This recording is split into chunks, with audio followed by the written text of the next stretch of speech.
हफ्ते की शुरुआत दो चीज़ों के साथ हुई है। एक तो ये कि जो यूएस का नॉन फार्म पे रोल डेटा था वो एक्सपेक्टेशन से बेहतर आया है और प्रोबेबिलिटी इसकी कि मार्च में रेट कटौती देखने को मिलेगी वो परसेंटेज थोड़ी सी नीचे जाती हुई नजर आई।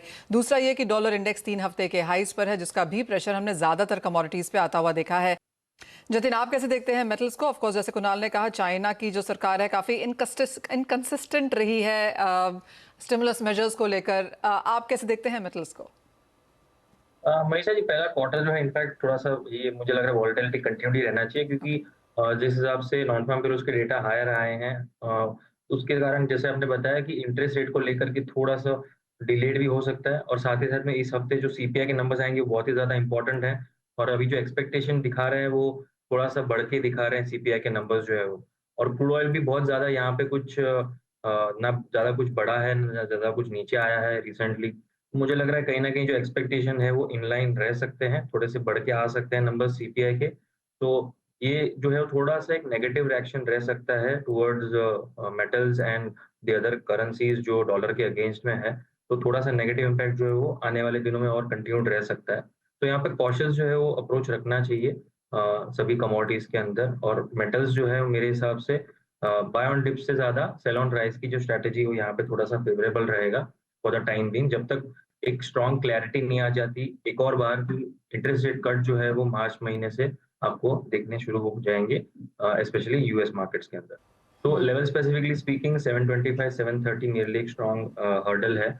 और जब तक 730 के ऊपर क्लोजिंग नहीं मिलता मुझे डेली बेसिस पे, तब तक मैं ये मान के चलूँगा कि वीकनेस जो है वो कंटिन्यू रहना चाहिए स्विंग ट्रेड के हिसाब से।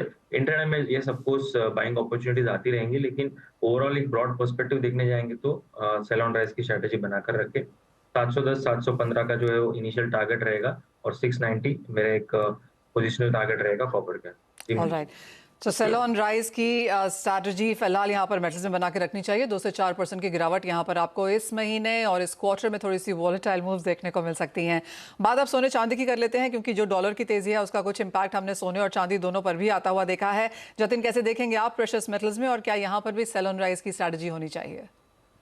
मनीषा, दोनों साइड के ट्रेड मुझे लग रहे हैं, ओके। स्पेशली जब तक सीपीआई नंबर्स फ्लैश नहीं होते फॉर द नेक्स्ट 3 डेज़, 3 दिन के लिए मुझे लग रहा है दोनों साइड की मूव्स आपको देखने मिलना चाहिए।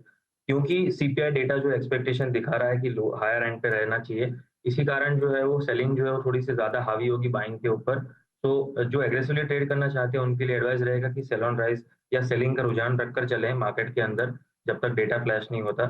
और एक्सपेक्टेशन 9 के अगर आस-पास आ जाता है सीपीआई नंबर्स, तो डेफिनिटली और सेलिंग जो है वो अब्ज़ॉर्ब होती हुई देखने मिलेगी गोल्ड के अंदर।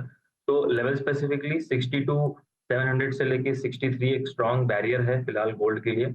और कॉमेक्स में भी 2050 के ऊपर जब तक क्लोजिंग नहीं आ जाती तब तक वीकनेस का दौर जो है वो कॉमेक्स और एमसीएक्स दोनों के अंदर चलता रहेगा, क्योंकि रुपया जो है वो भी एक स्टेबल है, एक बड़े रेंज के अंदर ही ट्रेड करते हुए देखने मिल रहा है। सो एमसीएक्स पर उसका ज़्यादा प्रभाव भी नहीं पड़ रहा है रुपए का।